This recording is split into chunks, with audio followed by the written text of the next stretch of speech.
હાવ ટૂંકી લિંક હોય અને ઘણાને લિંકનો રસ્તો આમ આમ બહુ અટપટો હોય. તો ખેડૂત ખાતેદાર સર્ટિફિકેટ બનાવવા તમે IORA પોર્ટલ ઉપર જાશો, એમાંથી મૂળ ખેડૂત ખાતેદાર સર્ટિફિકેટનું બટન દબાવશો, મોબાઈલ નંબર નાખશો, ઈમેલ નાખશો એટલે આગળ ખુલશે. હવે કાંઈ સિમ્પલ ડિટેલ્સ છે તમારી. તમારે તમારા જે હાથ નંબર ઉપર 3-4 હાથ નંબર હોય કે ને, બરોબર છે? તો 3-4 હાથ નંબરમાંથી જે હાથ નંબરમાં આપણે કઢાવવું હોય, જેમાં ટૂંકી લિંક હોય ની પસંદ કરવાની.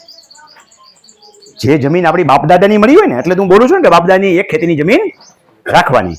ટૂંકી લિંક વાળું હાથ નંબર આપણે પસંદ કર્યું, એના સર્વે નંબર નાખજો એટલે બધી ડિટેલ્સ ઉપાડીને મૂકી દેશે. તમારે કાંઈ કરવું નહીં પડે. ખાતા નંબર ને સર્વે નંબર નાખી દીધા.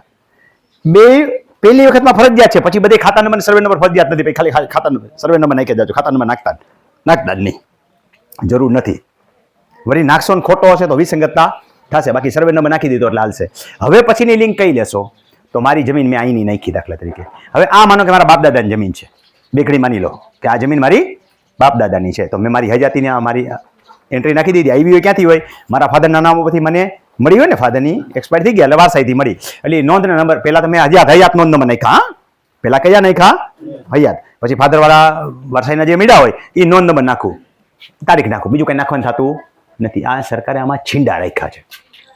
ગોતવાના તમારે. સાચું હું ખોટું હું ભૂલ થયું હોય, તમે ભૂલ કરી તમને ખબર ન પડે. અને એ લોકો નોટિસ આપે જેમાં આવું કંઈ લખતા જ નથી. ખબર છે ને કેટલા નોટિસો મળી જાય ખેડૂત? આમાં આવું કંઈ મેન્શન કરતા નથી. પૂર્તતા કરી દેજો, એક જ વસ્તુ કરે દર વખતે એમ કે પૂર્તતા કરો. શેની પૂર્તતા કરો એવું કહેતા નથી. એ શીખવાડું છું કે હવે મારી જમીન ક્યાં આવી ગઈ? મારા ફાધરનું નામ આવી ગયું ને, જે વારસાઈ નોંધ મળી જાય. હવે ફાધરમાં મારે ક્યાં જવાનું? તો જો ફાધર પછીની કેટલી નોંધો મેં મૂકી દીધી. ફાધર પાસેથી આવી, મારા ભાઈઓના નામ ચડ્યા હોય, મારા ભાઈઓમાંથી બેનનું નામ હક કમી થયું હોય, અને પછી વિભાજન થયું હોય ત્યારે મારા નામે આવી ને, પણ એ નોંધ મારે બધી કાઢી નાખવાની. એ બતાવવાની થતી નથી. મારે કઈ બતાવવાની? સીધી મને જમીન માલિકી હક ક્યાંથી મળ્યો? તો મને માલિકી હક તો વારસાઈ ચડી ત્યાંથી મળ્યો કહેવાય ને, બરોબર? એટલે એ નોંધ નાખી. હવે મારે ક્યાં જવાનું સીધું? કે મારા ફાધરનું નામ લવજીભાઈ છે, એની પાસે જમીન ક્યાંથી આવી? તો ગોવિંદ બાપા પાસેથી આવી. તો ગોવિંદ બાપાને ક્યાંથી આવી? પકડવાની નોંધ સીધી ના.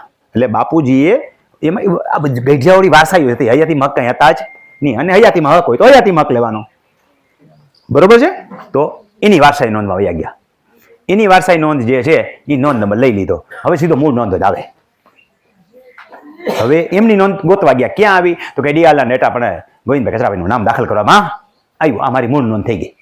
મૂળ નોંધ નથી તો લોક કરી દો, પતી ગયું. ટાઇટલ ટૂંકું.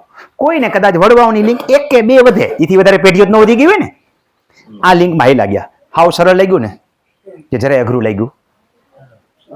સરળ.